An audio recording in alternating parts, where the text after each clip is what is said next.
10-9-8-7-6-5-4-3-2-1. Dab a little caffeine.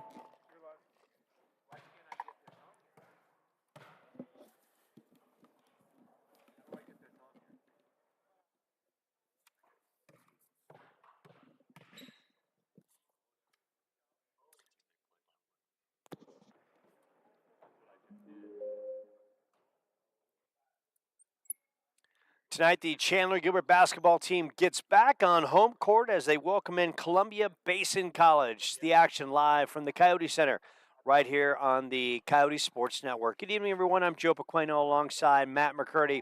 A brand new team, a fresh coat of paint, a facelift without the Scottsdale makeover, and Steve Silsby's team did everything and then some in the opener, knocking off the Benue JV squad by the count of 87-33. And Matt, for a first time out, a team coming together, a lot of new parts. They checked a lot of boxes, and Coach Silsby was happy along the way. Yeah, I think you and I, Joe, were talking during that game.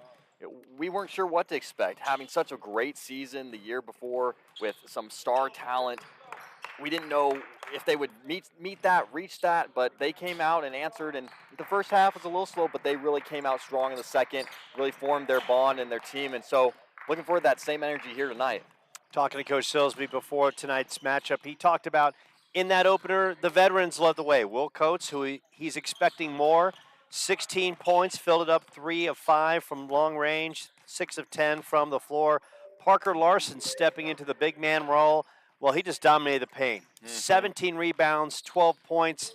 Of course, a couple of the newcomers, the Aldridge brothers, combined for 19 points. Ollie Hinder, a new face who played at Corona del Sol High School, 5 of 8 from the floor with 7 rebounds, 11 points. So some old faces and some new faces contributing and getting in some valuable minutes in the opener for the Coyotes. Definitely, and that's some of the wisdom of Coach Silsby, prepping the team, preparing them, having some red shirts who stayed back last season to watch those veteran players who have now moved on play the game and learn from them. And that's what you saw with the Aldridge twins really coming in strong. We were very impressed by them. Parker Larson didn't start last season, but came in really strong in that second half and just, like you said, dominated. So impressive pieces. And what I liked a lot, they had their CGC defense that we always love to see.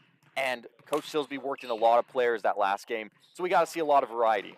And the big thing, the team, as usual, they checked the box of playing tremendous defense and the rebounding. My goodness, 68 rebounds. Look, you want to set the tone early. You play defense. They held the squad to under 40% shooting, the Benue squad. They dominated them on the glass. And if you're going to be tough come playoff time, you got to check those boxes. You got to play great defense, and you have to be relentless on the glass. And Silsby and crew, they did that in the opener. Exactly. And a lot of teams, like you're saying, Joe, they can score. A lot of teams can score, but it's the teams that have that fine-tuned detail to the defense, giving themselves the extra look that really put them ahead when it gets to crunch time later in the season. So it's exciting that has carried over, and I think that just speaks to the fundamental focus of Coach Silsby. So tonight they take on the Columbia Basin College out of the state of Washington. The state of Washington's like a lot of the schools out in the West Coast where they are not part of the National Junior College Athletic Conference. Those states have their own individual junior college leagues, so they are part of the Northwest Athletic Conference, and they are led by head coach Anthony Owens, who has a big-time connection to Coach Silsby. We'll talk about that in just a moment. Team was 20-9 last year, and they don't return a lot of faces. And the big one they do is Colton Hansen, who averaged 3-3 last year. So talking to Coach Owens before this match, he said, previously, the 2 years before, I knew what I had coming back. So I can rely on those faces to kind of lead the charge. This time around, I got a lot of new faces, and there's going to be some learning moments. But one thing you can expect from Coach Owens is his squad, and he gives them a little bit of the liberty offensively to shoot and maybe make some decisions on the fly, but they have to, and he's expecting this, they've got to play relentless defense. So, Matt, you and I have been around the game for a long time now. When you get a team that a coach has got a lot of unknown parts, he's going to kind of test the waters, and this is kind of a learning curve for him tonight as well. Exactly. I mean, this really is their first game. When you look at their schedule, they haven't played anything else. And when you really refresh the clock and it's a brand new start, I mean, that's when you're testing things, you're trying things. And he's got maybe one or two returners, obviously Colton being his main, but this will be interesting to watch, and it'll be interesting to see, what is their playing style and how do they match up against the Coyotes. So last year, Columbian Basin, they shot 45%, 32% from three. Coach Owens, he actually played for Coach Steve Silsby when Coach was the head coach at Arkansas Fort Smith Junior College. So a tremendous history. And when I talked to Coach Silsby about Anthony Owens, he says he's like family. He's like, look, my in-laws are coming to the game tonight. Coach Silsby said, my in-laws are coming to the game tonight, and they're not coming to see me. Right. They're coming to see Coach Owens. So a tremendous history and obviously a tremendous love and respect between former coach and player. And now, Coach Silsby says, look, he's part of my inner family. He's part of my inner circle. And I just think that's such a tremendous thing that when you kind of reflect back and that was a tremendous run while Owens was at Arkansas Fort Smith Junior College, where in his 2 years they went 55-11. Just a tremendous run there. That years later they have this utmost respect and care and appreciation and respect and love for each other. And to be here years later and to have this kind of relationship speaks volumes. Absolutely. It's really neat, and I think it just shows the power of sports. I mean, it just reaches beyond so much, and it brings us together, and it can, I mean, especially after all these years, them coming together. And, well, it'll be kind of cool to see. Both these teams are kind of on a rebuild, new players, a lot of a cleaned-out roster, and usually you pick up a thing or two from your former coaches and people you've trained under. And so will the coaching styles be similar? Will the game style be similar? Will the defense match up? It'll be interesting to see and cool to see these two face off.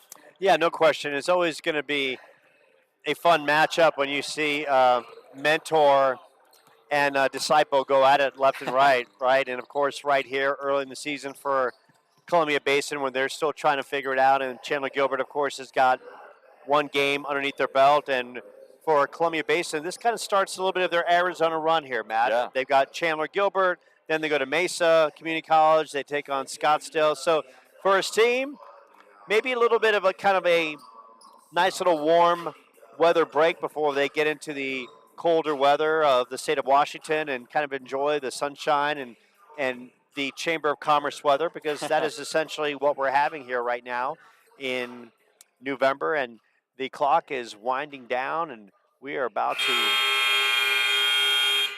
name the announcements and the national anthem. So keep it locked and loaded, and we'll name the starters in just a second.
So the national anthem is now in the books, and the lineups for both sides are going to be announced. And for Columbia Basin, right to our left,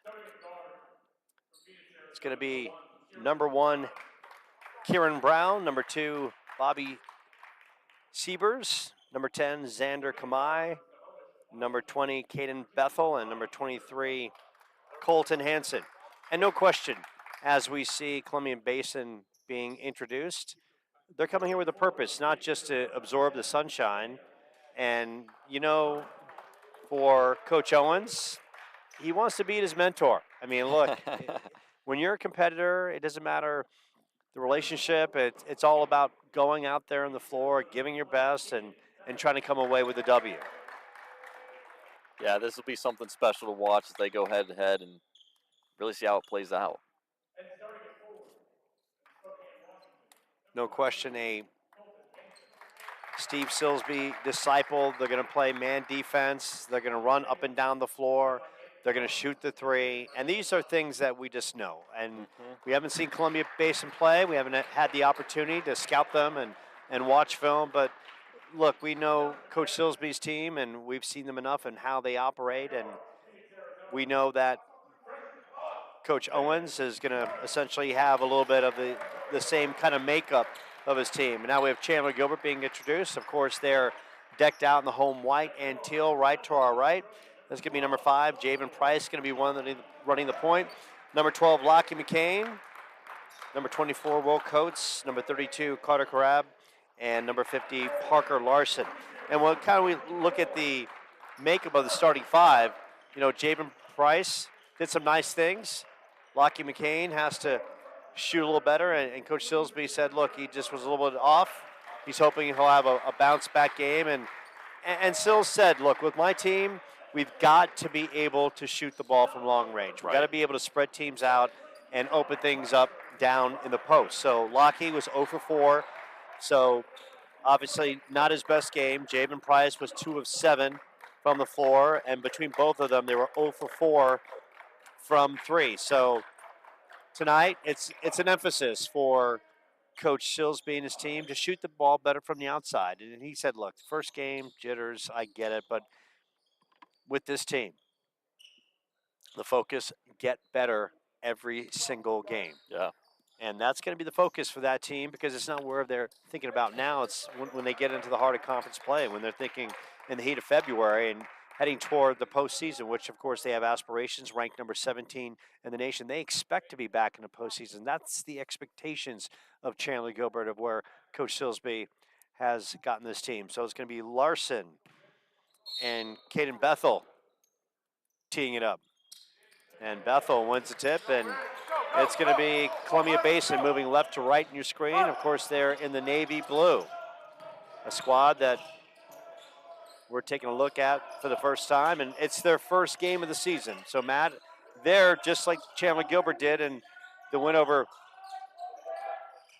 Ben U the other night. They were trying to get some nerves out.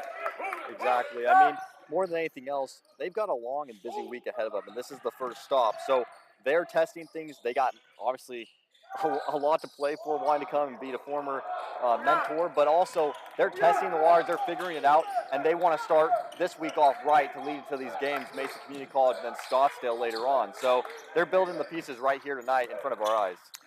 First good defensive sequence by the Coyotes. Price dishes out in the corner. Will Coates, that's long, taken away by Kieran Brown, and they're running. That's a great pass by Brown. Found his cutter going to the post and decided to dish it back out. Basin shoots in the corner, catch, release, and that is drilled from the outside. Bobby Siebers on the 3.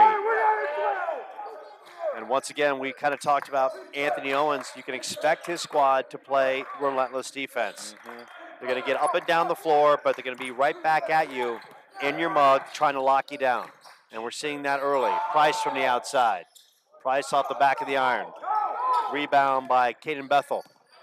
Over to Brown. Brown in the paint. And that is blocked by Carab. Price going back the other way. Price transition, little spin move. And he'll draw the contact.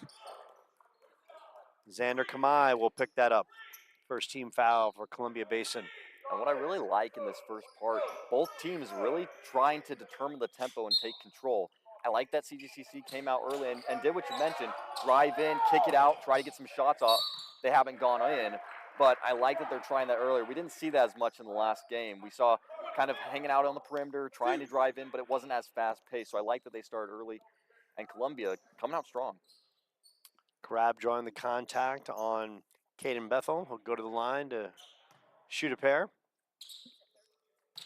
Carter played that Jakob Lloyd role in the opener and did a really nice job. Just hustled, banging, doing just a little bit of everything. Coming up big, he put up 8 points, 7 rebounds, knocks down the first free throw, and beautiful touch on the second. So a good start for the Coyotes at the line. And that is paramount as well, to be able to hit free throws, which they struggled a little bit in the opener. At the line, they were only 57%. I mean, of course, in that first game out of the way. Now each game, as they build, as the lights gets bigger, the opponents get bigger, being able to be clutch at the line, paramount. Shot clock winding down. Will Coates on the steal. So Coyotes trapping the post, doing a good job. And Coates gets the blocking foul. It's going to be on number 2, Bobby Siebers, his first. 3 team fouls now on Columbia Basin. So Will, once again, you know, he can take it up the floor and draw on the contact. Non-shooting, Price, grab down low, kicks it out. Will puts it on the deck. Will gets blocked but follows his shot. Taken away by Columbia Basin. They're on the other end of the court. A little pull up from the outside, and that is in and out by Xander Kamai. 3-2 game. Both teams trying to fill themselves out offensively early. Price, inside dish. Parker can't connect underneath, but just a beautiful dish by Javen Price. Yeah, it looks like on that last one, Parker just didn't quite have his footing, tried to rush and get it up and get it in, but just didn't quite move his body and move his man out of the way enough to really get the angle.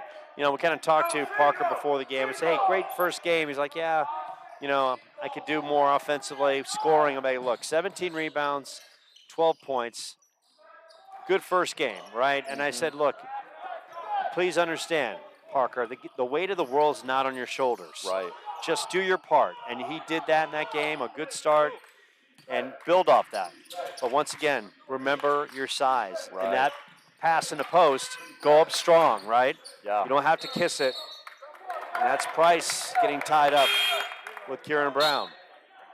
Yeah, you can tell the boys, the Kyle boys, seems like a little bit of jitters right off the gate here. They put up a few shots that didn't quite land, a little bit rushed. But I do really like that they're letting Javen Price hang in there a little bit longer. Last game, he played a few minutes, but didn't play as much as we maybe thought he would.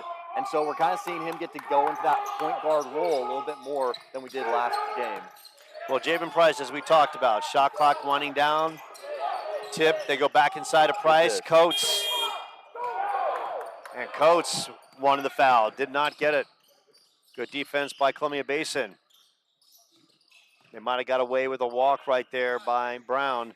Shot from the outside, that's off the mark. So right now, both teams are in the shooting gallery, and right now the Ducks aren't falling. A 3-2 Columbia Basin lead. Parker Larson up top. Coates on the deck. Coates.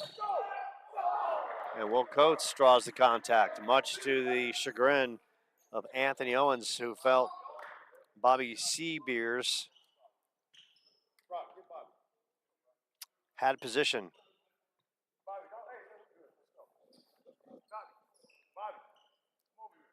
And I think we're seeing early on, Joe, some similarities in defensive style. I mean, both teams playing really strong. Both teams really putting their man on their person and holding out. And it's not easy to match the Coyotes defense. And I think this Columbia team's doing a good job. And maybe that's some similarities in coaching style between Mentor and, as you mentioned, Disciple. So Coates draws the contact, knocks down the first. Will, a product of Arlington, Texas, is going to be called on a lot more as he misses the second. Columbia Basin up tempo, getting it up the court quickly. Almost an opportunity as Rodarte missed the opportunity. If he would have saw and went up strong, he had the basket initially. Hinder inside to Karab, misses the bunny. Right now the shots just aren't falling for Chandler-Gilbert. Good thing they're playing relentless defense. That shot is off the mark. Columbia Basin hustling and the putback by Strofert. 5-3. And going strong, Colton Hansen, high and hard. 7-3. And they're going to say Will Coates was out of bounds. Just right past the half-court line, close to us, near the press table. So Chandler-Gilbert, defense is there. He's got to relax, hit some shots. Nice steal by Price and up and in. And that's exactly what the Coyotes needed. A little tenacious defense, and Price answers the call. And that was just good hustle and leadership. I mean, right now you can feel it. Intensity's high, pressure's high. Some of the boys aren't loving the calls from the refs. That's just part of the game. But Javen staying locked in and getting that steal and getting them right back in, that's important. Big time. Price tries to fight off a screen. Columbia Basin working the weave up top. They go inside. Good pump. And good ball movement, and Hansen with the finish down in the paint. And Owens calling for his boys to get back defensively after the basket. Price, opportunity from three, will let it fly. Good and shot. Price knocks it down. Long range dagger and makes it look oh so sweet. Coyotes trailing 9-8. And that's something the Coyotes desperately needed right now, is a little boost in points, and I love that it's coming from their point guard, Javen Price. And Hinder will pick up the foul. Going to the line to shoot a pair. Rodarte. Zadkiel Rodarte from Bozeman, Montana.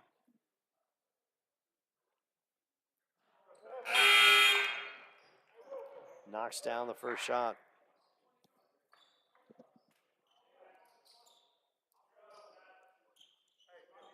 So a learning curve for both teams. Out here on the floor, and that one's off the mark. The Aldridge brothers now in. Hinder also in. Hinder down in the blocks. And Hinder is going to get called for the walk. Good defense by Caden Bethel, who was working Hinder down in the blocks.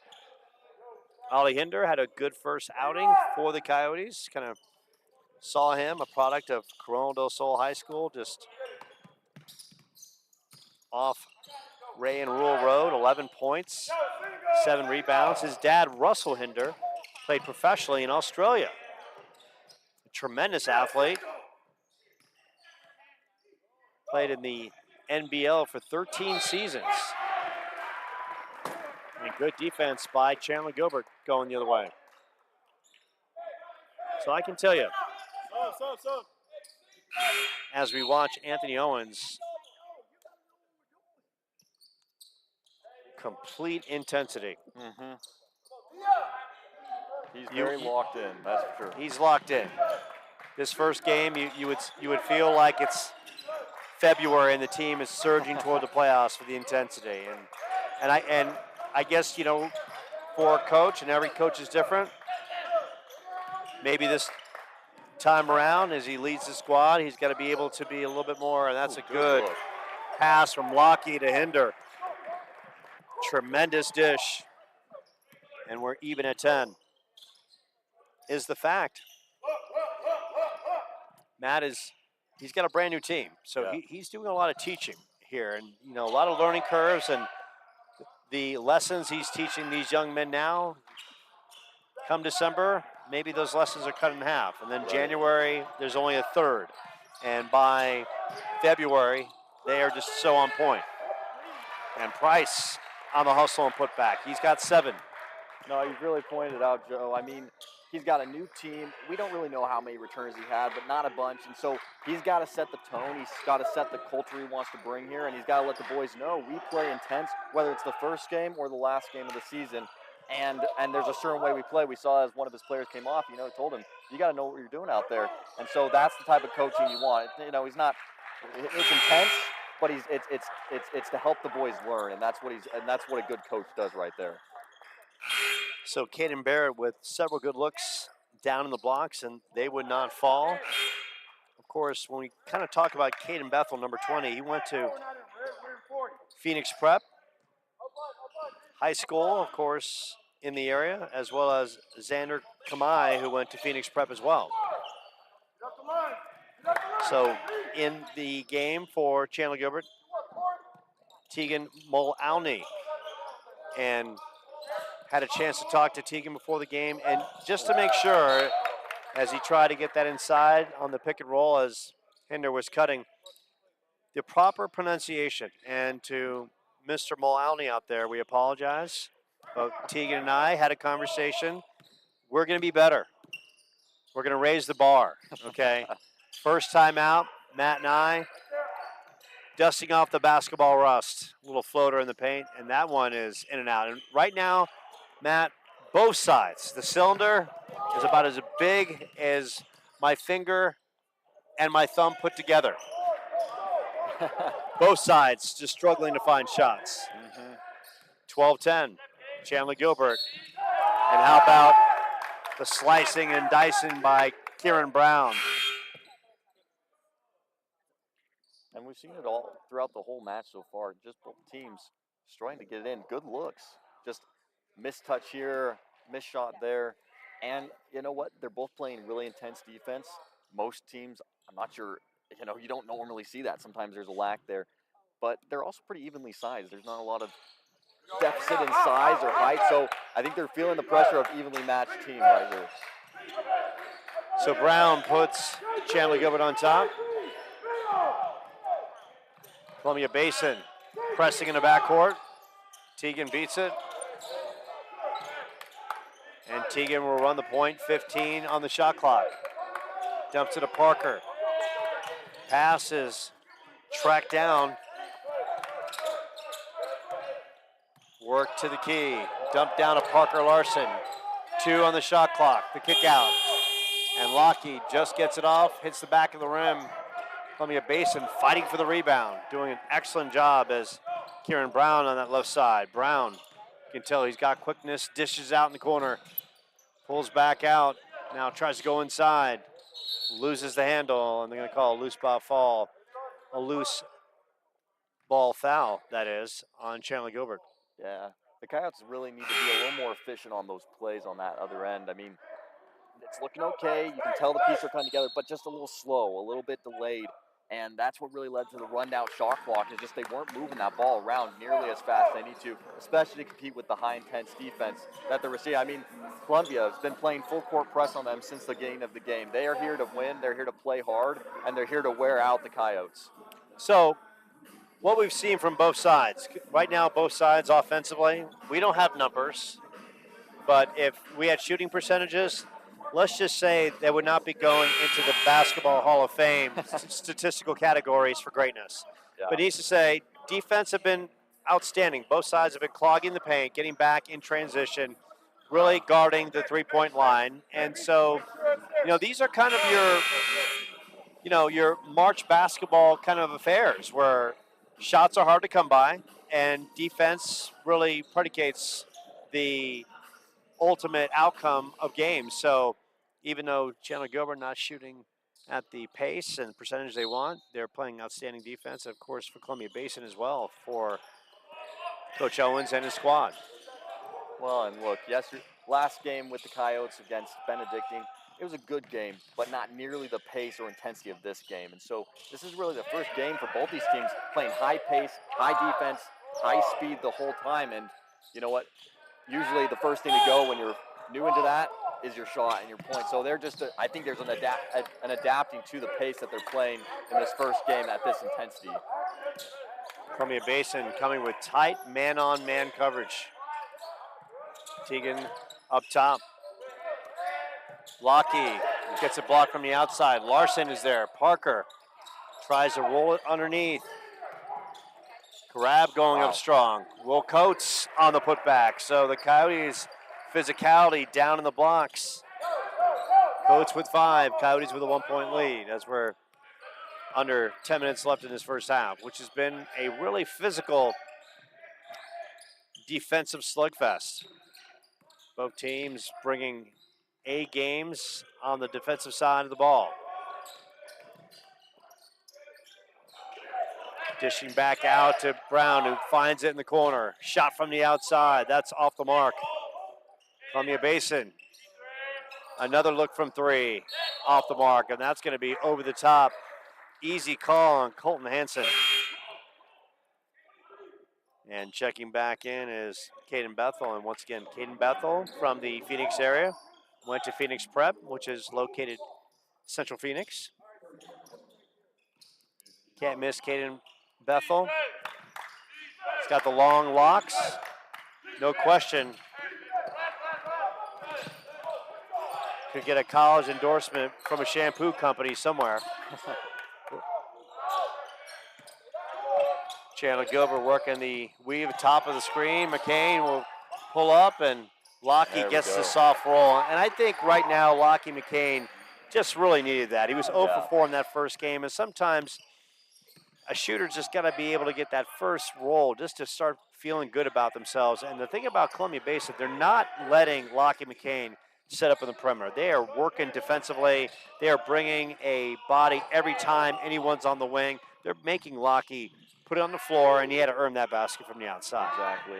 No, I absolutely agree, Joe. Lockie's such a great scorer, and he's got so much potential when he's on the court, but he's got to get it off first. He's got to get a touch for it, and he's got to really get going. Teagan with a foul, and that is always such the tough foul as shot clock was winding down. Caden Barrett with 3 seconds left was in an off-balance situation, and Teagan with a little bit of that reach in. 16-13. 8:08 left in the first half. So glad you can join us on the Chandler-Gilbert Sports Network. Joe Pequeno, Matt McCurdy on the call, and looked like Columbia Basin got away with the travel.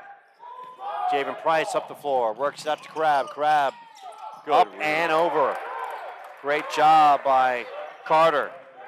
Once again, runs the floor well, does just a little everything oh so good. And that's a bit of that muscle game work we like to see from Carter, where he's taking all the pressure, all the heat, all these bodies. He's willing to tumble off the roll and still get the point for his team. So, and in a game like this, there's been a lot of battering and a little bit of a boxing match down in the paint, and that's the type of muscle you need and intensity to get the point.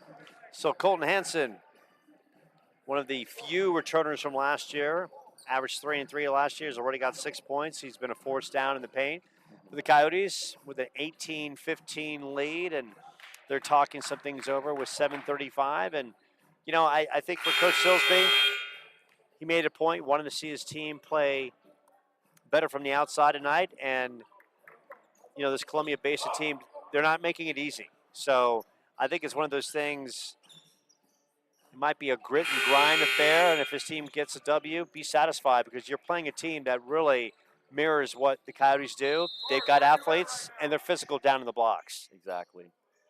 Right now, the Coyotes really relying a lot on bringing it down hard, trying to drive in and kick it out. I'd spread the floor a little more. Pass the ball, whip it around. You can never beat a really quick pass and get some shots up just like that. With Will Coates taking the shot, he'll make it.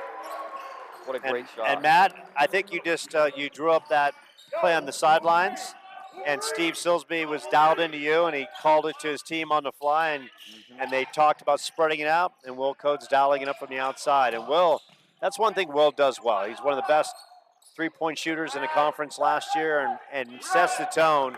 Will does just about everything well on the court. Runs the floor, plays great defense, can knock down the three, he can take it to the rack. Unselfish, great teammate. And no question, as Larson gets tied up down below and goes back the other way, you can tell that Will Coates is already trying to will himself to have a great sophomore season and be a leader on this Coyotes team. Absolutely. 21-15. under 7 minutes left. Hansen cutting down in the box, misses the 10-footer. Lockie comes up with it. Columbia Basin shows press for a split second. Crab will light it up from the outside, and that's off the side of the iron. Goes over the top. Coach Silsby on that sideline doing a lot of coaching with his team. Parker will step out. Ollie Hinder will check in. Sills having a conversation with his big man, his sophomore. Parker Larson, no question, he is one of the keys for this team this year. He has got to be able to fill up that box score with effort, energy, rebounds, and points. And look, we're not talking, he does not need to go out there and score 18 to 25. But you know what? 10 and double rebounds every game. That is what he needs to do. And with his size and strength, that should be part of his, agenda every single game. Absolutely. It'll be interesting to see Parker come out of the half and see how he plays and what his mindset is after a conversation with coach.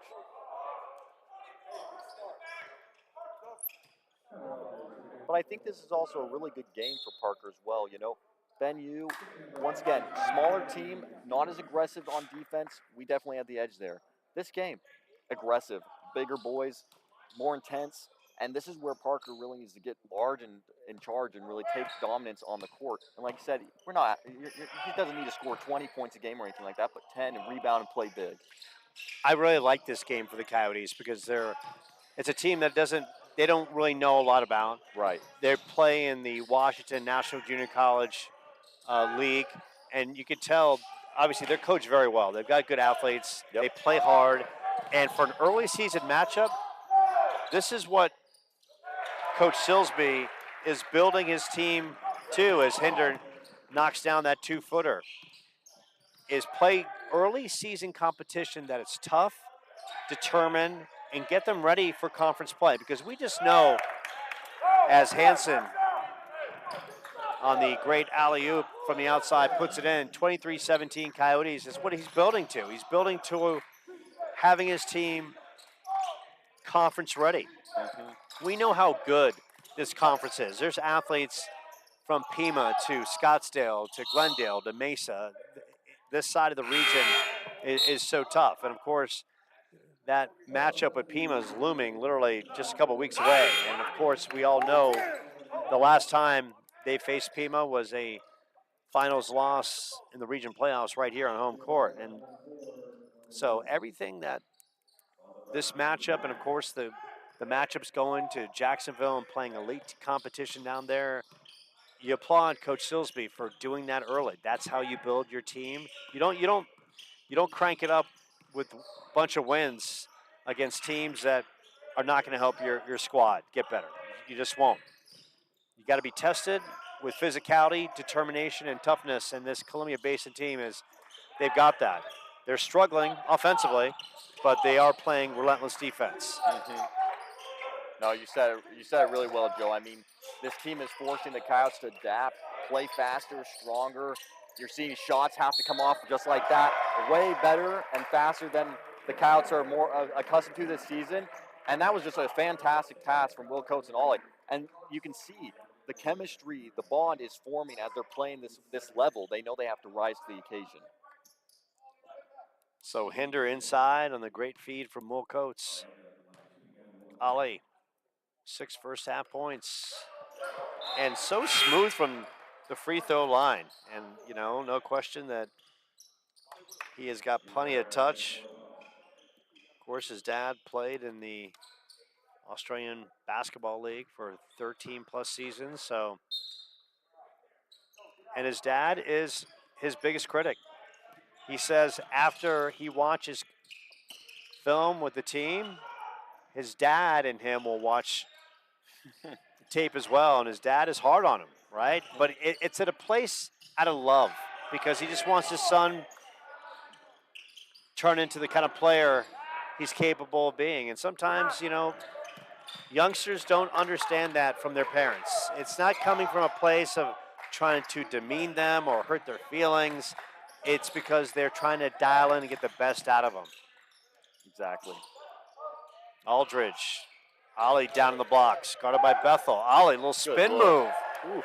The pride of Corona del Sol High School. He's got 9 first half points. And that's 28-17, and it's Bethel on the other end getting into the scoreboard. And that's how you play as a big man right there. Get the ball, power up, feel it out, and then take the lane and go strong. And that's what Ollie Hinder did. Ooh, good footwork there. Bethel with a near steal. Now it's Ollie taking it. Now it's going back the other way. Rodarte across the way. Shot is up. That's in and out. Will rip it down. Aldridge up that right side. Shot is up by Connor. He draws the contact. And Xander Kamai, his third personal. And we had the opportunity to talk to Cohen and Connor's mom and dad. They are here. They were very, very courteous to us on the play-by-play calls from last year. They listen all the time, and now they get to see their sons play. And their sons, let me tell you, game ops last year, they were working all the games. They were here and soaking it all in, and so they went through the redshirt season of getting stronger, learning the system, and now here they are, combined for 19 points in the opener, and they showed a lot of promise. And what I really liked about their game, as Connor Aldridge knocks both free throws, is their fluidity on the court. They just high IQ players. They made the game look really easy. Lockey driving. Lockey.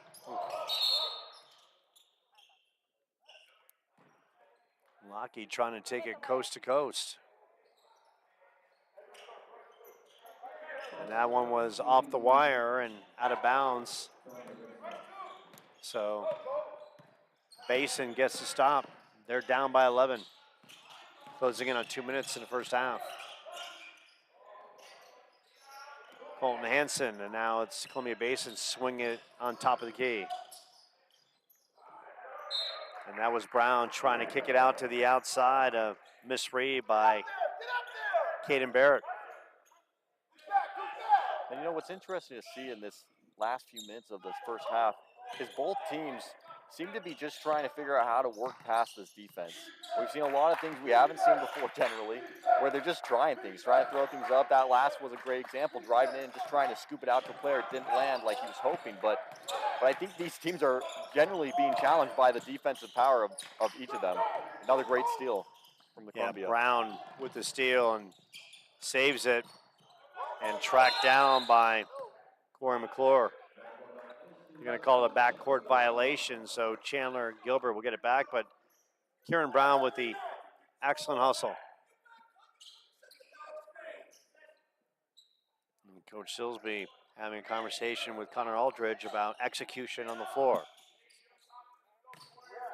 All about learning. Just because you're no longer a redshirt doesn't mean you're not going to make mistakes. Exactly. It's all about dialing in the IQ and being better. Javen works it to the Aldridge brother on top of the key. Misses the bunny inside. And that's just Brown the other way. Shot is up from the outside and knocked down by Rodarte. 30-22 as Columbia Basin. And how about Hansen on the steal, high and hard. 5 quick points by Columbia Basin. And gonna know that last sequence, not one that's gonna make Coach Silsby happy going in the locker room. Lockey up top, goes inside, Ollie misses the bunny, but Ollie follows it back up, and Hansen, physicality, as Hinder coming up off the floor. Brown thought about it for a split second, catch and shoot. And that is knocked down by Rodarte. 30-27. Columbia Basin on a run. They have pulled within 3. And we talk about big men. Play to your size. Mm-hmm. And that's the situation right there. Ali Ender, all alone, slam the basketball. Right. Try to get cute, try to kiss it off the glass, and go rims in and out. Try to go back up, gets blocked, went back the other way. Transition three for Columbia Basin, and they pulled within three. And of course, they've taken advantage of some sloppiness by the Coyotes in the last 2 minutes as well. Yeah, no, absolutely, Joe. I mean, Columbia, I think at the end there, just bringing the intensity and the pressure, whereas the Coyotes kind of slowing down a little bit, just not playing at the same level and pace. And maybe they're a little tired, whatever the case may be, but they got to play their game, they got to stay intense, and they got to stay composed, and like I said, play to their strengths. Javen Price almost threw that one away in the backcourt. So you can tell right now, Columbia Basin, they've got active hands, and Chandler-Gilbert has got to tighten things up. Javen with the wild shot, tracks it down, goes back up. Floater is up and good, and gets the basket right before the half. A 32-27 halftime lead, and looked like for a moment the Coyotes, they built that 11-point lead, leading 30-19, and looked like they were on the verge of running away, but Columbia Basin makes a nice strong run at the end of the half. Yeah, Columbia Basin playing impressive. You know, we didn't really know a whole lot coming into this game of how they would play. All we knew is that the two coaches were friends and that they're both kind of restarting with a new team this year. And so I've been impressed with what I've seen, the intensity, the hustle.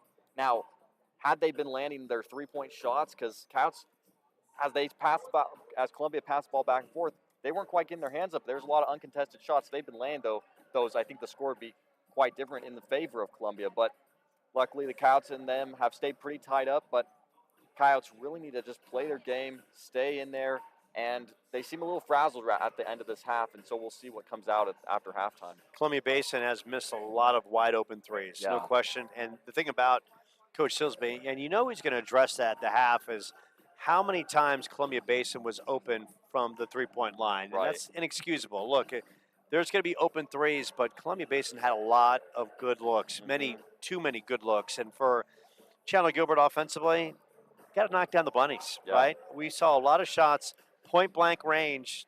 If you're at the fair and you're going to win your girlfriend the prize and you got a chance with the dart, there's one balloon in the center, you're only 3 feet away. Exactly. Well, you got to be able to hit the balloon, or you're going to go home and your girlfriend's going to think you're a complete loser for not winning the big bunny that she wanted and she's been talking about all week. So we're going to take a short time out from the Coyote Center as I digress. 32-27, Chandler-Gilbert with the halftime lead. More to come from the Coyote Center. It's the Coyotes at Columbia Basin right here on the Coyote Sports Network.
And welcome back to the Coyote Center. Coyotes with a 5-point lead over visiting Columbia Basin. It's the first outing for Columbia Basin out of the Northwest Athletic Conference. Of course, that is a conference based in the state of Washington, which has its own junior college system, their own junior college league.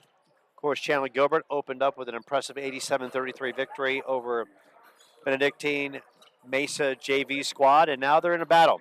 They had a 30-19 lead. Looked like they were on their way to a double-digit halftime lead, Matt, but Columbia Basin, strong run to finish the first frame. Yeah, impressive on both ends. Really love what I saw from Columbia Basin. I think both these teams probably can nail down their scoring a little bit. A lot of missed shots, but defensively solid across the board. And Columbia Basin, look, they came out strong, full court press, putting the really try and take control of the tempo of the game. And I think they did that all the way strong till the end, gained those last few points that really evened up the score quite a bit. So Coyotes need to come out strong. They need to play fast, hard, and take back control of the pace of this game. Ali Hinder, Javen Price with 9 apiece, Will Coates with 8. On the other side, Colton Hansen with 10, and Zadkiel Rodarte with 7 as we are about to begin this second frame, with Columbia Basin now going from right to left on your screen. They are decked out in the navy blue. Coyotes, of course, in the home white and teal. Both teams playing excellent defense. Both offenses came to life a little bit later in the second frame. And Matt, as you alluded to, Columbia Basin missed a lot of open looks. Coyotes missed a lot of bunnies down low. So now it's really a battle of who can make the shots and who plays a little crisper offensively, because both sides did play good defense in that first frame. Absolutely, and we talked about this at the half. You know, Columbia had a lot of good open looks in that first half. Luckily for the Coyotes, they missed several of them, but I'm sure the Coyotes coming out in the second half, will they close up the gap between those, but on defense, really making sure they don't have those shots uncontested. So that'll be something we'll watch and see. Colton Henson with the swat from behind. He's played great. 10 first half points, physical down in the box.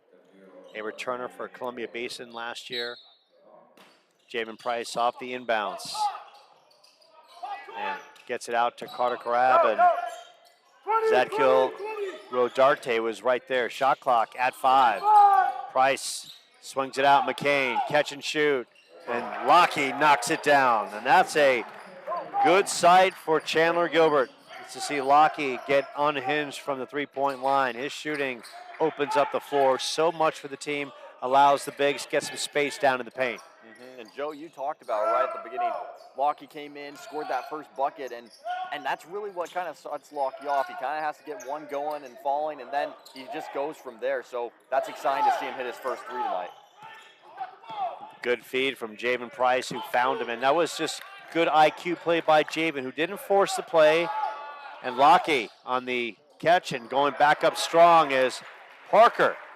And that's Parker's first basket of the night. He's been a force down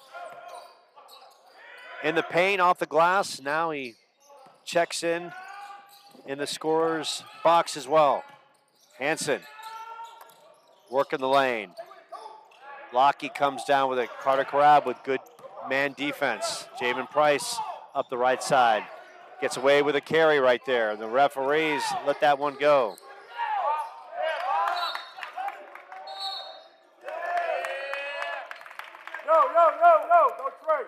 And that's one thing that's not giving up. Both these teams, Columbia especially, really just glued to the Coyotes defensively, and that's what leading to that out-of-bounds play that gave the Columbia Hawks the ball back.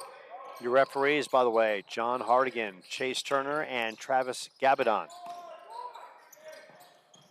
Driving the other way, up and in, Zadkiel Rodarte. He's got 9 points, 37-29, Chandler-Gilbert.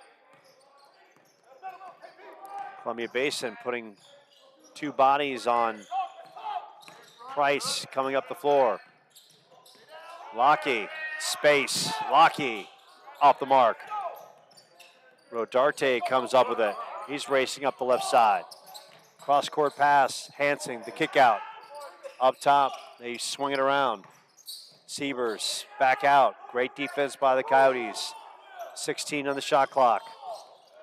Price comes up with the steal. Price going the other way. Price on the floater, but you know what? When you reflect on that, he's going to go back, and Coach Silsby's like, in that case, give it to the trailer, right? Make the shot easier. He had that, and then Price decided to take the floater. But no question, he should have gave it up to the trailer in that situation. Why force the bad shot when you got the trailer right there? Absolutely. Javen, middle of the floor. Javen draws the contact, and that's just how tough he is. He's so difficult to defend off the dribble. But once again, stay with it himself and realize he doesn't have to do everything by himself. Caden Bethel draws the foul. That's his second foul as Javen will go to the line. Good night. He's got 9 points. Make that 11 with a bucket in the second frame. One thing I'd love to see from the Coyotes in the second half, spread out the offense, get a few more passes in. We're seeing a lot of driving in and not even so much kicking out. We've seen that a few times, but really spread it. Get your passes working, swing from side to side and get those buckets up. I think the few times we've seen that, it's really worked in their favor.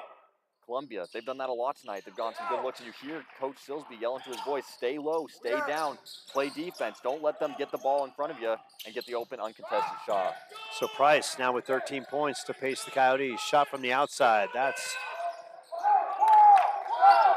out, but Siebers hustling putback. And that's a frustrating moment for Coach Silsby as to see his team outworked on the loose ball. Aldridge goes underneath, the up and in. Connor, first bucket of the night. Hansen let it fly from 3. That's off the mark. Tracked down by Basin. 3-pointers off the mark. Hansen hits the deck hard in a battle with Larson.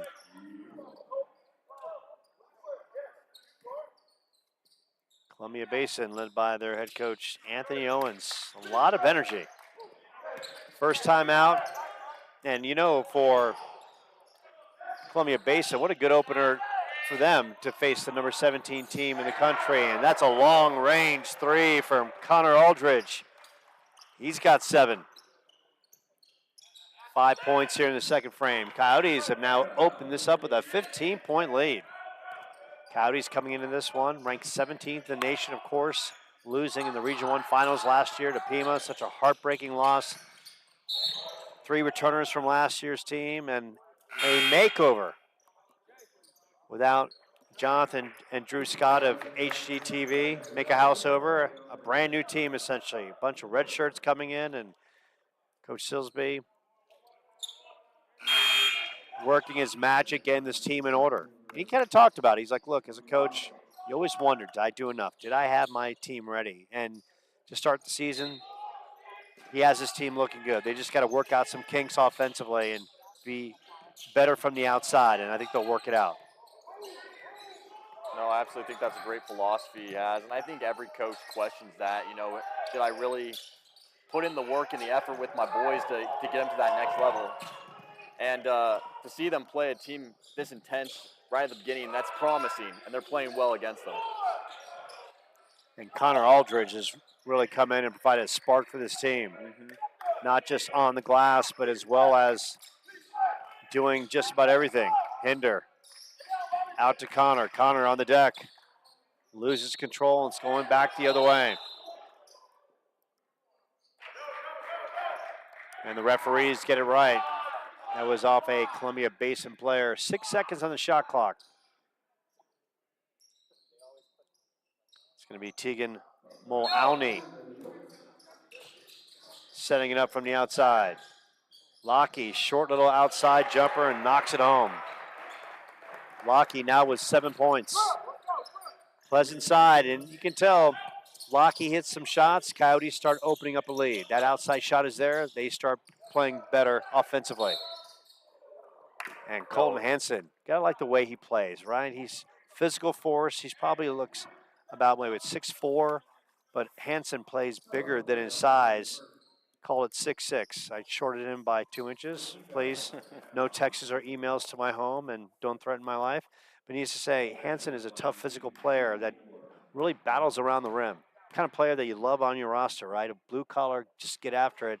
He is Columbia Basin's version of Jakob Lloyd from last year.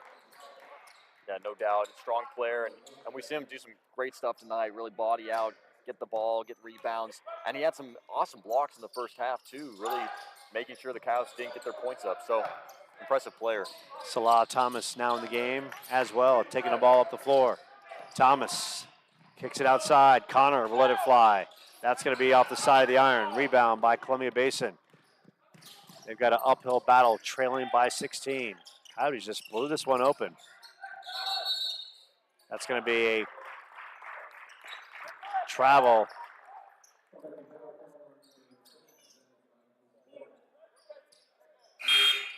Columbia Basin, Xander Kamai on the call, questioning it, as all players do.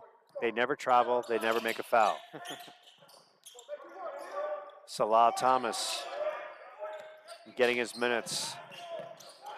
Tegan Mullowney. Salah, just like Javen, both went to Mountain Point, and he gets called for the offensive. And sometimes, you know, you kind of wait around to play. You want to do so well, so quick, and sometimes you force the game. That's the situation right there. Salah got into the lane, body was there, and draws the contact. And you really pinpointed, Joe. I think one thing the Coyotes could just do a little bit better in tonight's game, they've obviously got a good lead. Slow it down a little bit on offense, and not in the sense of slow the game down, but make some smart passes, work it around, and you've got some players hitting good shots, Lockie, McCain, Connor, Aldridge. So let it go around, and obviously Will Coates, let it go around, get some shots up, and really take advantage of that ball movement.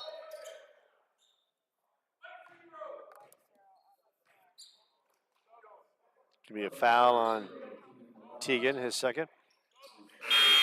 Make that his third. Carter Crab checking back in, as well as Cohen Aldridge. So Connor making an impact.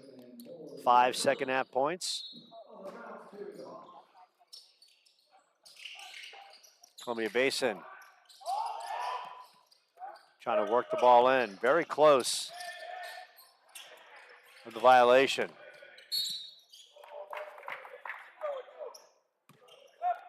Teagan now with 4.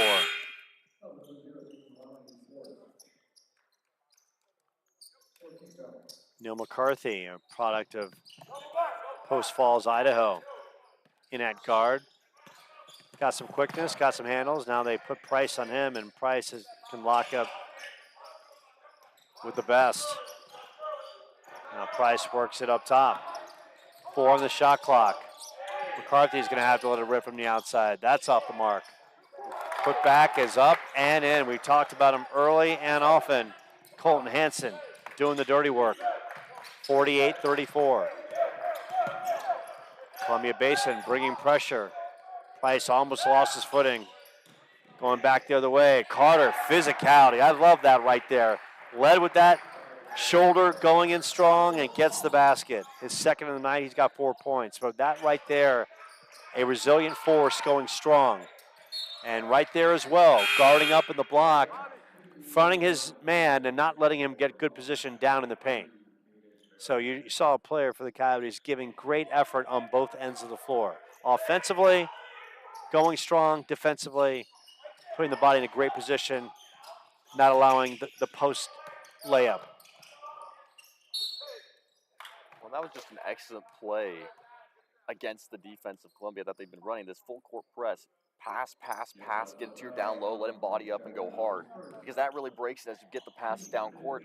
Their defense is all forced up on top of the first end of the court, and so they can't get back in time to defend. Or Darte will go line to shoot a pair. Coyotes with 5 fouls. And Rodarte knocks down the first. More substitutions. Jasper Lutton checking in. He's got big shoes to fill as Colton Hansen gets a breather. Rodarte knocks down both.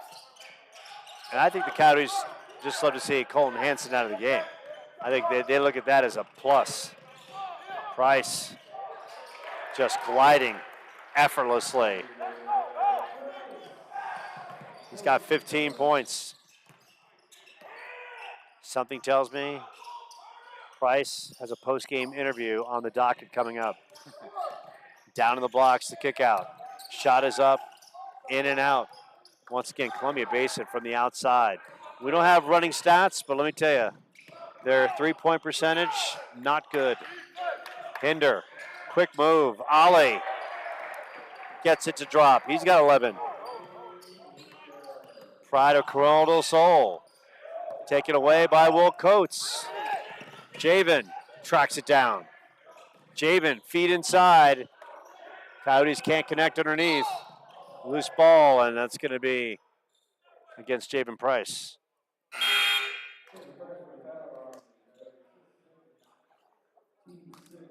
Good work by Ollie on the basket. He'll get a breather as Parker Larson checks back in. Parker Larson, that gentle giant, right? Well-spoken young man. You want to see him do well. He wants to do well in that leadership role for the team, now in his sophomore year. Say Columbia Basin was out of line, out of bounds on that sideline play. 54-36. So Chandler-Gilbert's just really opened it up, playing great defense in the second half. Allowing Columbia Basin only 9 second half points. Price. And right now, Javen Price is exerting his will in this one.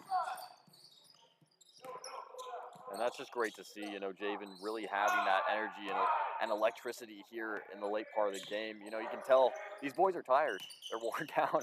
They've been playing kind of a brawl all night, and Javen's got that intensity that can really get the points on the board late in the game. And Javen Price, no question, has that dynamic, quick first step. Parker draws the contact. And right now, Anthony Owens and his coaching staff questioning where was the foul call on Parker as he was cutting, wondering where was the contact. And you say Parker, he's got 2 points, a lot of rebounds, and an opportunity to build on his stat line at the free throw line. Coyotes up 20. Parker nice and smooth on the first. Checking back in. Brock Strufert, as well as Kieran Brown.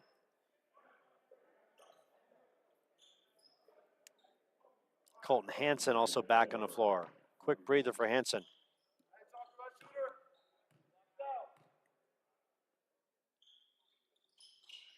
And Parker knocks down both. Checking in, Caden Bethel.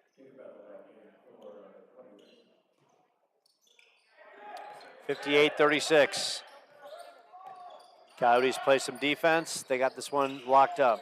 Still an eternity. Teams go on runs all the time. Brown from the outside. And Brown, as we just mentioned, teams are capable of going on runs.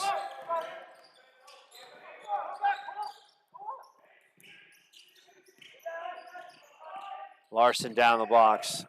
Matched up against Bethel.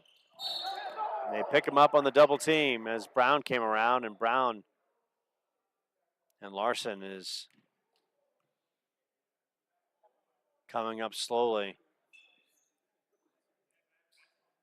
And the trainer's coming out as Ollie Hinder is about to check back in.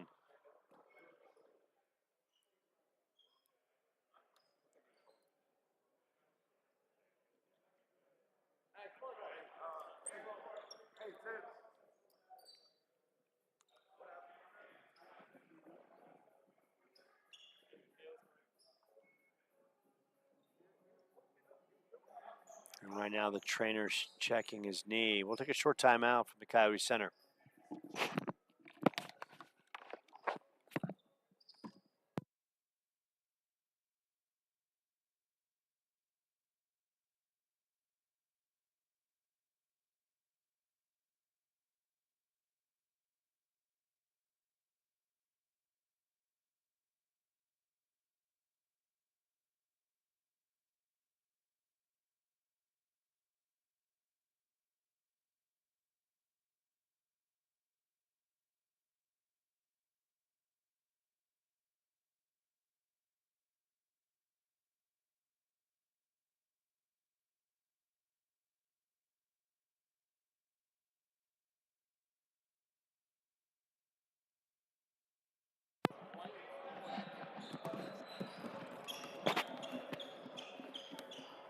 So a moment for Coyotes fans and Coach Steve Silsby right now, something they did not anticipate, something they did not want to see.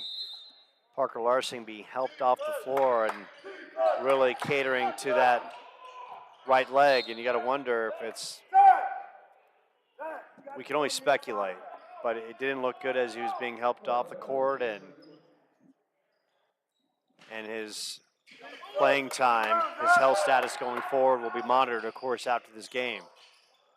That shot is long. Crab will track it down. Price feeds Ollie. Ollie lets it fly. Misses from 10 feet out. Kieran Brown, left side, picked up by Aldridge. Worked back out. Columbia Basin chasing a 19-point deficit.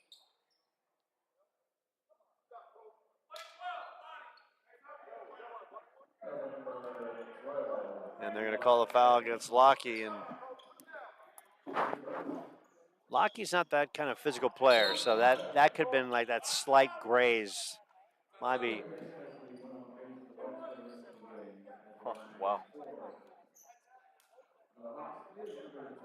Yeah, definitely an unexpected call. I don't think any of us on the sidelines were noticed anything or saw anything per se, but obviously we don't have the angle like the ref does on the other side of the court. Hansen continues to fill the box score. He's got 14 points, 4 in the second half. And tacks that on. 17-point Coyotes lead. Big news, Parker Larson out of the game, helped off the court with a leg injury. Hinder.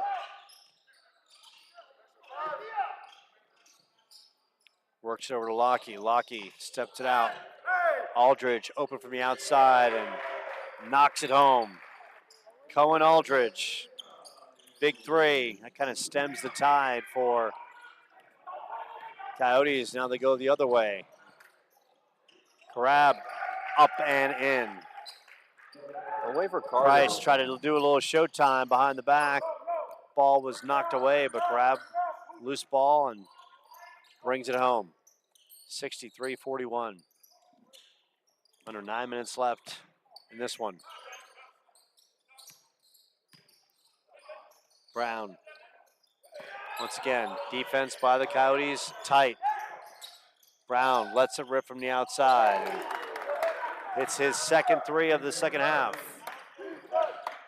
He has 9 points, 63-44. Lockie McCain now running the point. Javen playing off the ball. Hinder up top, being tracked down by Bethel. Bethel will get called for the reach-in. Will Coates and Connor Aldridge checking back in. That's Bethel's third personal.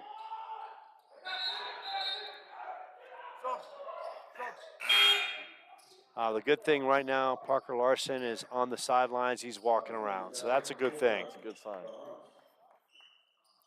He's testing it. He's testing that foot, and that's a good thing. So any deep fears we might have had might have been answered just a short time ago. Ollie, little spin move.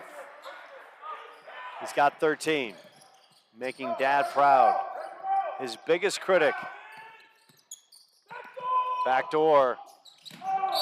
Good Coyotes defense, and they're going to call the foul on Connor Aldridge.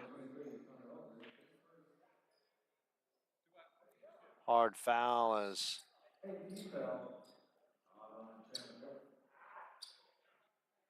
Rodarte was cutting to the basket. 65-44. We talk about the Coyotes. They averaged almost 84 points a game last year. They got an opportunity to fill that up in this one. Rodarte misses the first. And the team offensively, as we saw last week, man, they've gotten better offensively as this game has gone on. Yeah. Aldridge on the rip. Rodarte misses both free throws. And Lockie takes it away. That was a good hustle by Coates, Lockie. absolutely. That's something you don't see in the box score, that extra effort.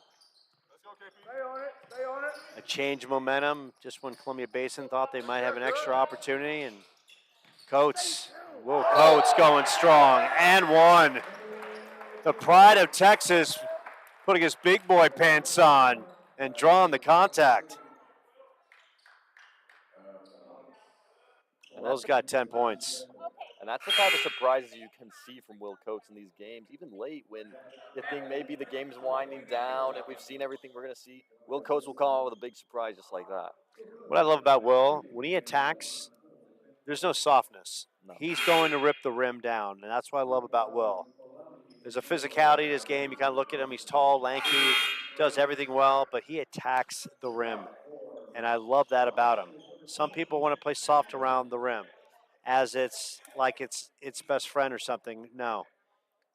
Will attacks it like it's the bully on the block, and he's got to knock the bully down, and I love that mentality. And Will finishes it off, the three-point play.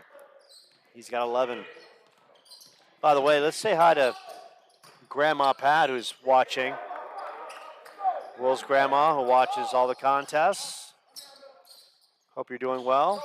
Happy holidays to you. Teagan across court to Lockie. Lockie in the corner. Cohen from the outside. Make that Connor buries the three. His second three. Brown try to thread the needle to Bethel. Going the other way.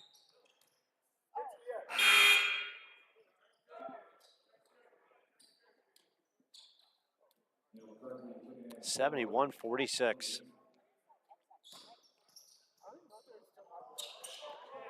Coyotes with an offensive explosion in the second half. Putting up 44 points.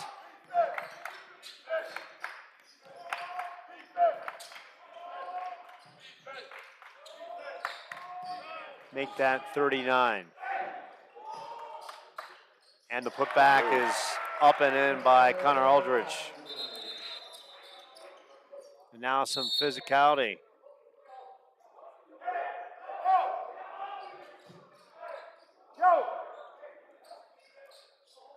And Colton Hansen and Will Coates exchanging some words.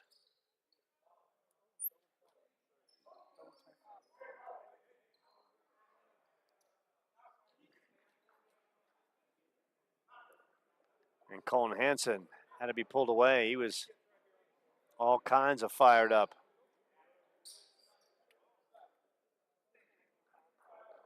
And Colton Hansen, look, when it's all said and done, Colton Hansen is the leader of this team. Averaged 3 and 3 last year, but he has come out in this opener and he has played with fire, passion, and of course, Will Coates is a leader for the Coyotes, and something was said, and Will on his end is feeling like there was really nothing that initiated that kind of venom from Colton Hansen, and Hansen feeling that he was provoked into a bigger altercation. So now both sides, calmer heads will prevail. And now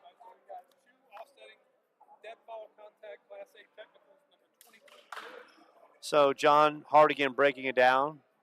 Basically, we have 2 offset technical fouls are assessed on Colton Hansen and one on Will Coates. And according to the referees, Colton Hansen got another technical after that, and it's been ejected from the game. Yep. So that's a very tough call, and now Anthony Owens is in front of us, and he's kind of arguing like a very tough situation. And I can kind of understand Coach Owens' situation there. You know, technical foul, both called. I don't see Hansen by any means was he talking down the referees or anything. He's kind of explaining his position, pulled aside, and now Colton Hansen, who has played hard and tough, he'll be hitting the locker room. It's a shame because there are heated moments of basketball games. But, I mean, was that deserving of him being expelled from the game? Maybe there was something said that we don't know. But Yeah. McCain will shoot the free throw. Yeah, that really is the tough part. We're so far away from that interaction. It really comes down to the refs and what they saw in the moment and making the call. So those 2 free throws are from Hansen being ejected. 75-46. Coyotes with a monster lead.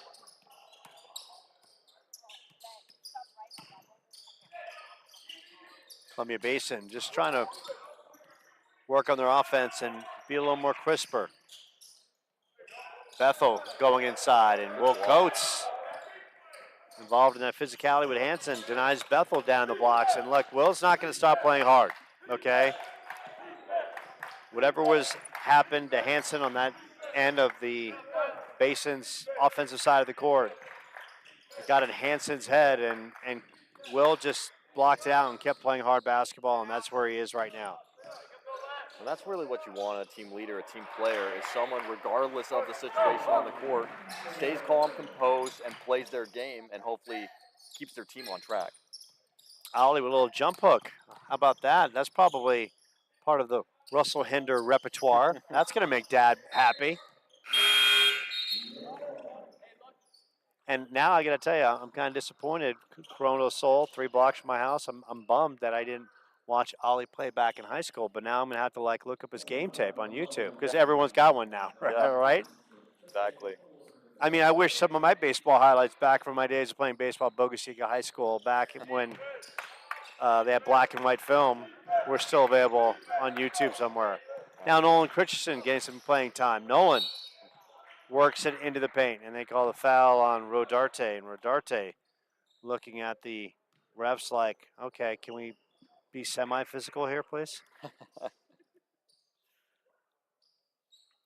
We're not playing croquet by any means. Sometimes bodies have to bang. 77-46, Nolan at the line. Misses on the first. So we've seen some fireworks in this game. Coyotes with the halftime lead, 32-27, blowing it open here in the second frame. Colton Hansen getting ejected. Nolan in that first game had 6 points.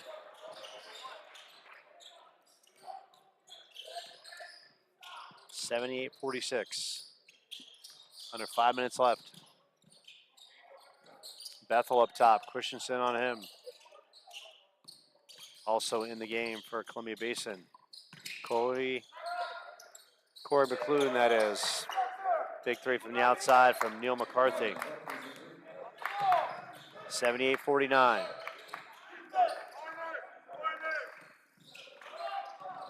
Aldridge brothers playing handoff. Kick out. Kobe from outside, and Kobe showing the touch. Kobe Mott, long range 3. That was just a clean, straight-up 3. Couldn't you ask for a better shot than that? Coming off the spin, getting the pass, and then just nice and silky smooth in the hoop. Shot from the outside won't go. Slaw Thomas rips it down. Kobe Mott. Kobe, inside feed. Gotta like the unselfishness by Kobe on that play, looking for his teammate first. Coyotes, 87 in the opener, 81 so far. So a team that averaged 84 points a game, finding its way offensively in these early parts of the season.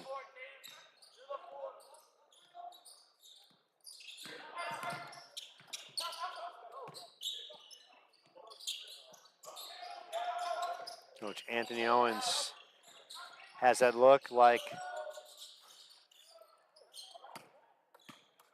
sort of like me taking my daughter to drive for the very first time, like the look of frustration and concern and wondering if things are going to go right at some point, and definitely a learning moment for his team tonight.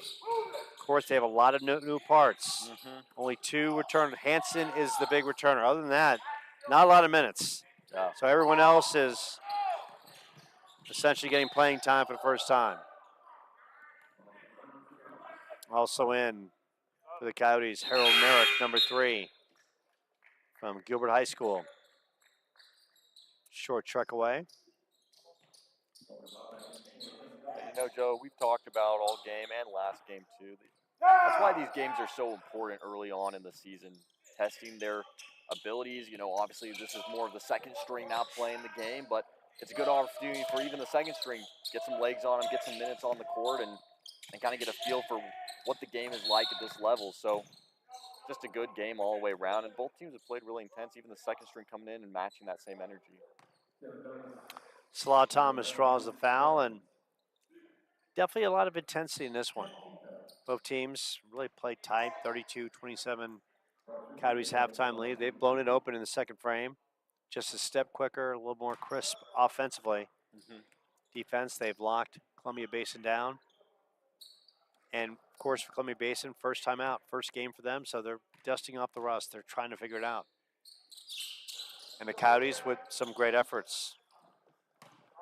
Javen Price, 17 points. Ollie Hinder with 16. Newcomers to the team. Kobe Mott on the deck. Kobe outside. Aldridge lets it fly. Aldridge, sizzling touch. His third 3 of the second half. He's got 15 points.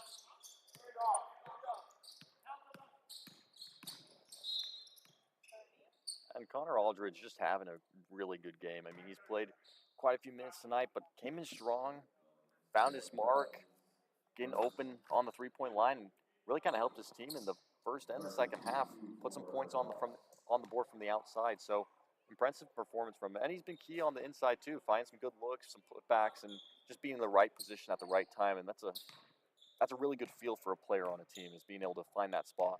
8 points in the opener, and I talked to his parents, and his dad was saying, look, they usually shoot the ball better than they did in that first game. And you kind of look at what they did in the stat line. They weren't terrible. They combined to go 9 for 21 from the field, slightly under 50%. So, first time out, got to like the numbers, as Nolan with a serious drive to the rack. Got to feel good for Nolan. Now in his second year with the team. Kicked out in the corner. Columbia Basin trying to figure it out a little bit with their second unit. And that's dialed up on the outside by Corey McClure. His first basket of the night. Kobe Mott beats the double team. Salah works up top. Harold Merrick works it over to Aldridge. Aldridge puts on the deck. Nolan thought about it. Back to Merrick. 12 on the shot clock. Merrick sizing up. Follows the screen. Works within the screen, that right-hand side. Pull-up jumper, and that's off the back of the iron. Columbia Basin transition. Thought about it. They'll work the left side. Pull-up jumper. Worked out to be a pass. Now it goes inside, and that's a point-blank bunny you got to have. And that's got to be frustrating for both sides. The point-blank looks that little touch or going strong, especially if you're going strong. At worst, you're going to draw the contact. Once again, I'll say for the record, and I'll say this all year, Matt, anytime you're in the blocks, go up strong, go to slam the basketball. At worst, you'll draw contact, Exactly. right? You'll shoot a pair. 53 seconds left. Coyotes 86-54. Really strong second half.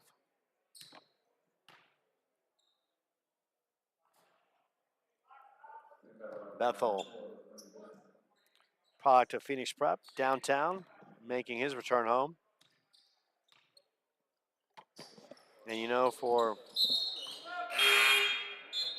Bethel, it's got to be a good thing. Come home, see the family, absorb the sunshine of Arizona. Because in the great Northwest, it gets cloudy and cold. Yeah.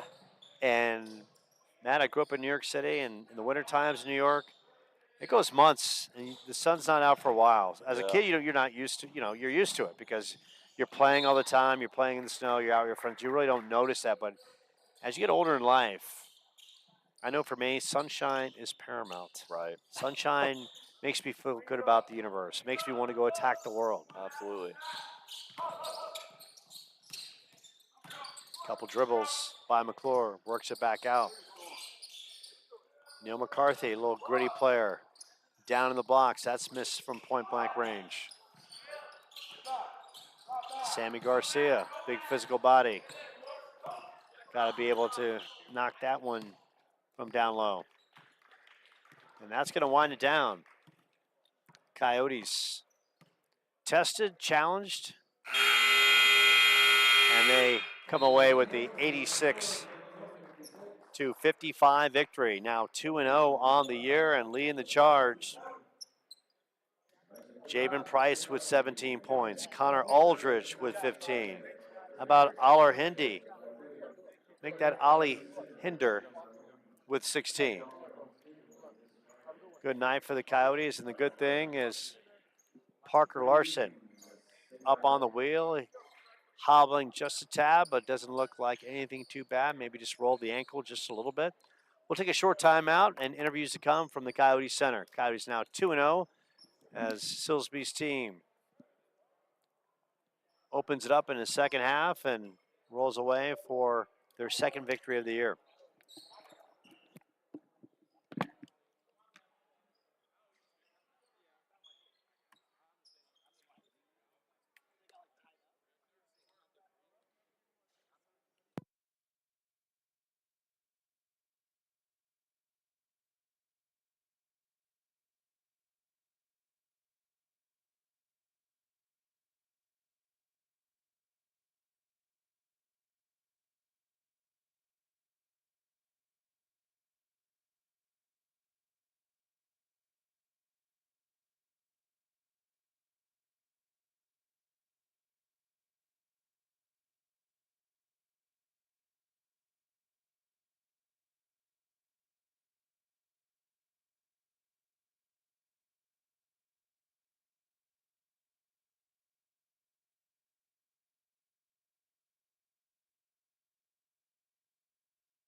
Yep. Okay. Like this.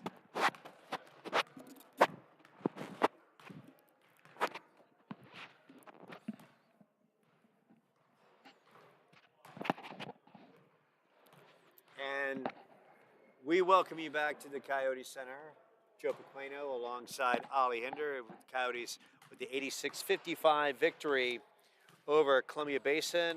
And the big man knocking down 16 points. And Ollie, this was kind of a little bit of a battle at first. Columbia Basin, just like almost mirroring your team, playing hard defense. But in the second half, you guys just blow it open. What was the difference in that second frame?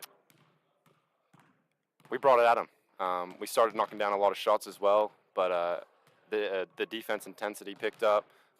Then we started hitting some shots, getting good looks, making sure if we got a turnover, if we got a steal, we didn't rush it. We slowed down the offense because we felt in the halftime, Sills told us when we got in our offense, we felt like they couldn't stop us when we ran our actions. And then we locked down on defense, made sure they had nothing easy, and slowed it down, and then gave it to them.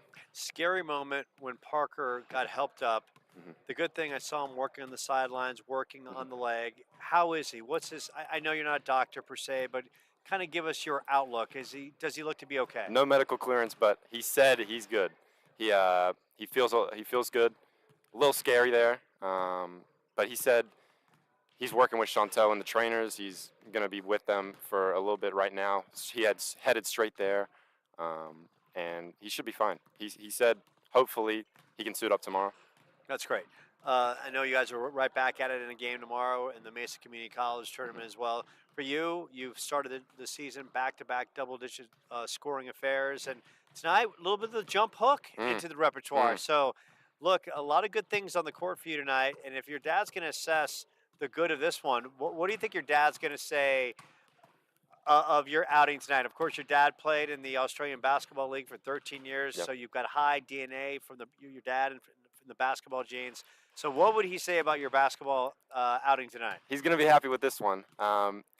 I'll tell you what, we might watch in the first half. I had an easy one that I missed. We're going to watch that one. We're going to watch that one a couple times. But he's just going to like how aggressive I was. You know, every time I caught it down there, I was looking to score. That's what he tells me all the time. If you catch it down there and you're not looking to score, what's the point of catching it down there? You know what I mean?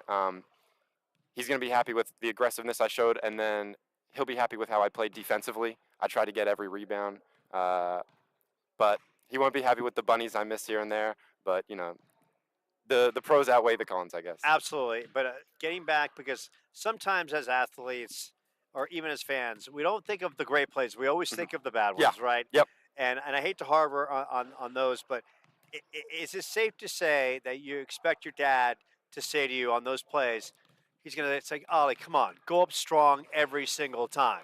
I won't use any explicits. Dunk the effing ball, and you can fill in the blank there. That's what he's going to say. You know, he just go up strong, look to dunk every single time you can get it. And I do need to get that mindset, because that's all it is, a mindset. I can do it easily, but it's just turning and looking to finish strong, even if there is contact there. So he's going to a lot of explicits on the way. Yeah. So for this team, back-to-back 80-point nights from the squad to open the season with a lot of new faces. Give us kind of a, this team is still building chemistry, still building, trying to fine-tune some offensive pieces and the flow of everything. But give us kind of your estimation of where this team is after 2 games. I love the way the team looks. We look really good. We're really unselfish, I feel like. We'll always find that extra man. And even if the shots aren't falling like they were in the first half, we had a lot of good shots, but they just weren't falling. And we were fine with that, because then we knew in the second half we start hitting. Connor finds his shot. Lockie hits a couple of shots. Cohen hits a shot. We find those guys, and we know they're going to hit it. But we know 3 games in a row here, we know it's going to be tough. No easy games. And we know we got to rest, get home, and come back tomorrow. Mentality of a new day. Yeah, and the big thing is along the way, this is going to be the first time this season that you're going to have back-to-back. I mean, those legs, how much, and you've been in this situation throughout your club circuit days and, of course, high school back. How much of it is a challenge and just the mental hurdle of trying to force yourself when you start getting those rubber legs and you got to really start pushing yourself? That's what people don't really understand, is that the back-to-back-to-back is really tough on the body, but then it's the mental aspect of the game where you have to tell yourself that you can do it and you can push and you're fine and you can go. You have another game. You can lock back in. You got to be mentally strong to play back to back to back, and that's what I think our whole team is. I think we all know the challenge that's coming up, and we're all ready. There you go. That's Ollie Hinder, 16 points. The pride of Corona del Sol, double-digit scoring affairs in the first 2 outings. I got family in San Diego, California. Absolutely. And say Australia. Hi to them. Anybody want to say hi to? Yep, my nonny and papa and my uncle and aunt in Australia. Love you guys. There you go. A lot of loves and kisses down under. Hey, fire up some shrimp on the barbie for us as well. We'll come down and get a steak and some shrimp. And, we're on the way. And fire up a cold brew for us as well. Hey, keep it locked and loaded. That's Ollie Hinder. We're going to be listening to Jamin Price. More to come from the Coyote Center after the Coyotes' victory over Columbia Basin right here on the Coyote Sports Network. Great job, Thank you so much. Is that your dad over there? Yeah, the big. And then that's my sister. Oh, got it. She's a sophomore in high school, and she's got like Oregon. Oh, really? From Texas Tech. She's a junior in high school. Is she over Corona? No, she's a Hamilton. Oh, okay. That's why you told me about we that. moved down there. She was at Corona my freshman year. Her freshman. God, I want to see the miss out of your dad. Yeah. Can I just bring him over?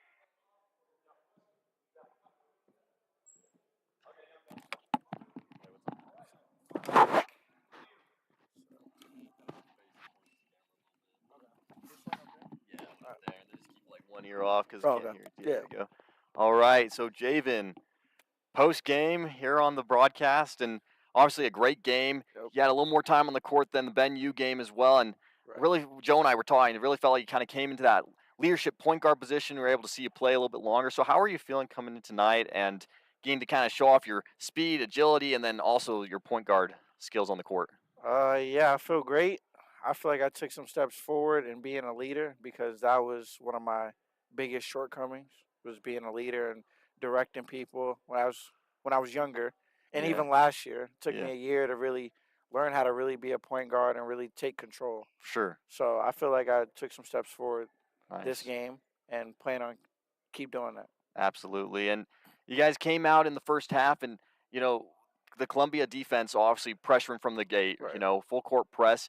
How did you guys feel like you dealt with that in the beginning? And then what was the conversation at halftime coming in? Because you really kind of blew that deficit open in the second half and really put the score above and beyond. Yeah, it was we've never been pressed like that, not even last year. So Yeah. it was totally new to us. Everybody was a little shaky, including myself, because when I got rid of it, I was a little, worried, that, Yeah. something might happen.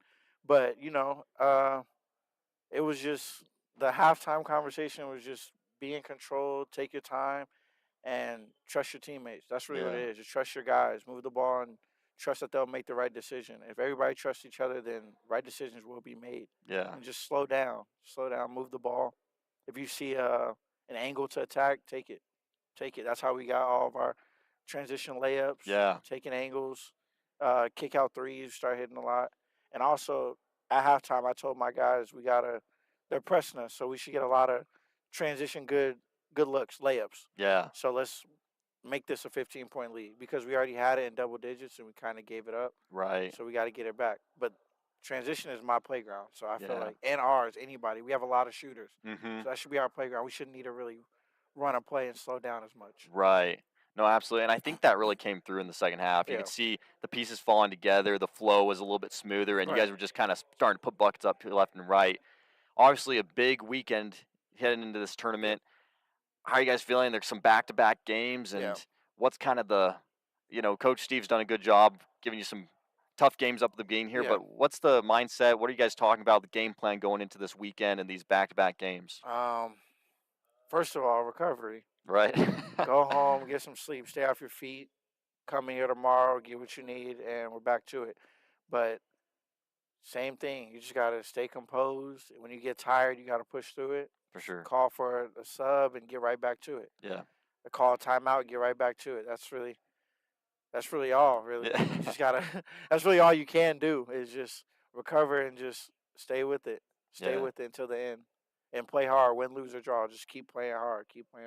Absolutely. And these first couple games obviously have kind of given us a sneak peek of what the team's potential could be and where you guys are headed. How are you feeling personally about the team and where it's headed this season? I feel great. It's early. Um, the shots we're missing right now, layups, floaters, and stuff like Sure. that. Later on, we will not be missing that. Right. Even next game, I feel we won't be missing that. It's Yeah. just, jitters. We got fans now. Every Yeah. scrimmage we had was closed. We have a lot of red shirts this year from last year. Right. So it's a bunch of guys that haven't played in a year, haven't played in 2 years. Mhm. So I don't know. I just feel like we'll be great. The shots we're missing aren't open threes. Like, Yeah. come on, like that's type of stuff is gonna be fixed. Like, Absolutely. the shots are as you can see, even in the second half, it changed. Yeah. Shots started falling. We started getting way better looks than we were in the first half, Yeah. and then the lead just kept expanding. So Absolutely. I feel great. I feel great about our team. I feel like everybody plays their role, does their job. Yeah. Well, it's exciting. Joe and I are excited to watch the season, and you can tell the pieces are, like you're saying, come together, and Right. just feels like the cobwebs are kind of getting shaken off, and piece by piece it'll come together and look real smooth. So Right. thanks for coming on the broadcast. No problem. You guys played great tonight, and looking forward to what you have to offer. No problem. Thank you. I appreciate Yep. you. Hey, you too.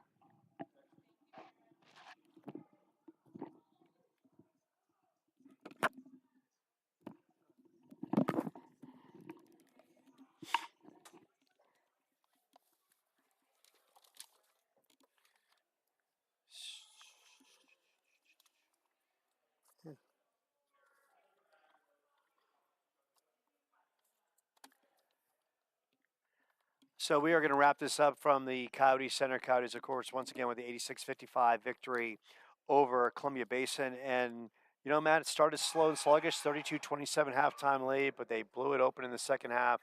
And, whether it was Javen Price willing his way, whether it was Ollie Hinder or Cohen Aldridge from the outside, just a little bit more crisper. And the Coyotes really felt like in that second half they could impose their will offensively, and they did just that. Exactly. And in talking to Jalen, no different there. He kind of said exactly that. They feel like they've got the skills, the little missed baskets here and there. He doesn't even feel like next game or the game after that's going to be happening. They feel like they can come out strong, they can play their game.